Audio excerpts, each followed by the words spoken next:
Apart from using intros to set the general tone of songs, musicians use intros to tell us what is the key of the piece, and they often do it by building the intro around the tonic harmony. So if the key of the song is D minor, then the intro will be dominated by the D minor harmony. If the song is in A major, then it will be A major in the intro. But here's the key. D minor harmony in the intro does not mean only one D minor chord. We can express one D minor harmony with 3 or 4 chords or even more.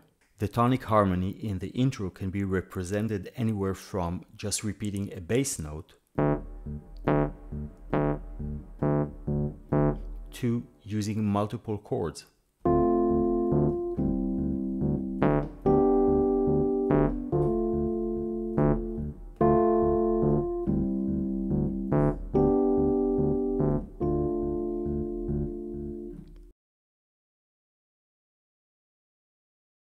So how exactly musicians turn a single harmony into 4 chords?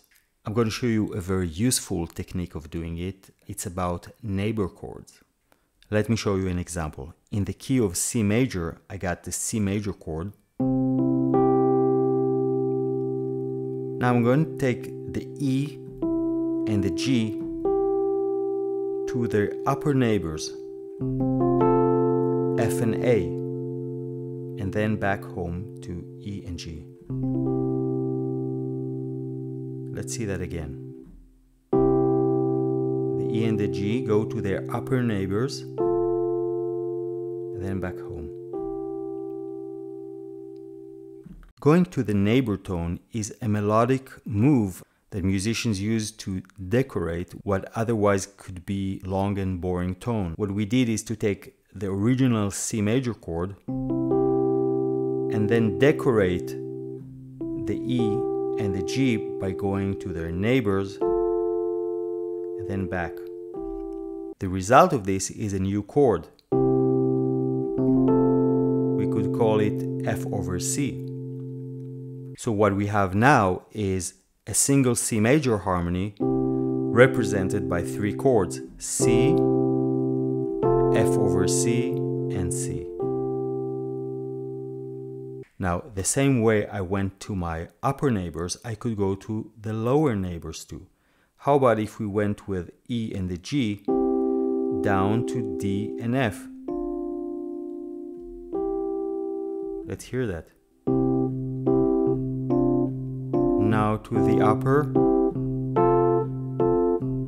now to the lower, and back home.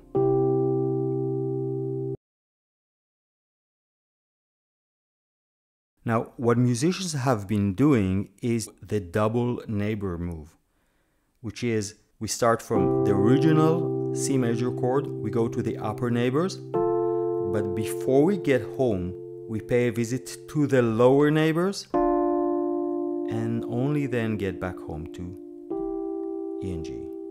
Listen to that again.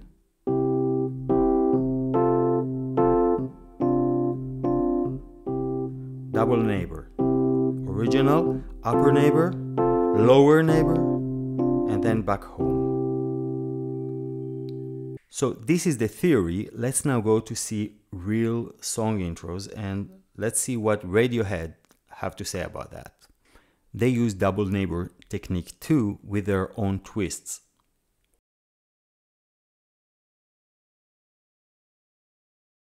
We look at 2 examples. The first one is from the song Optimistic from the great album Kid A. It starts like that.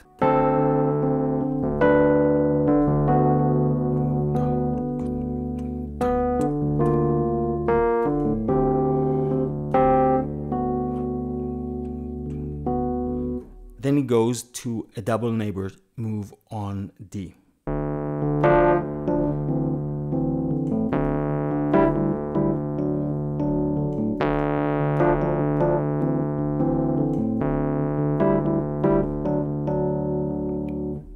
What we have here is the notes F and D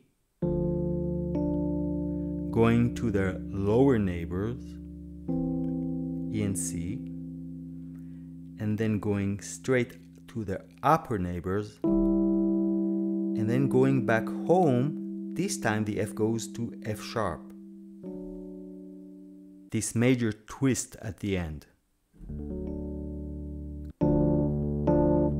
Lower neighbors, upper, home major.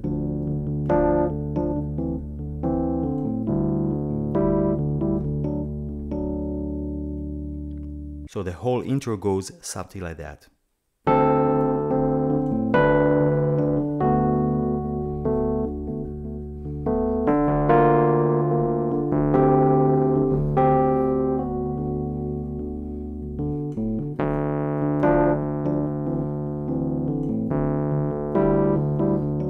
Double neighbor, lower, upper.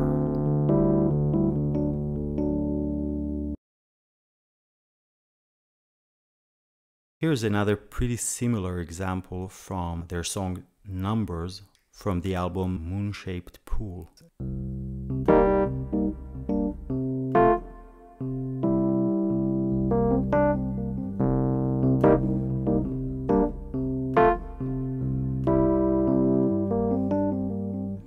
So we start from C minor 7,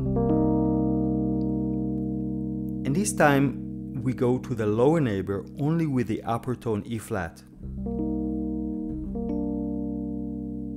The way we get a nice kind of G minor chord over C. And then the D skips to its upper neighbor and then back to E natural this time, creating the C major chord. Let's hear that again.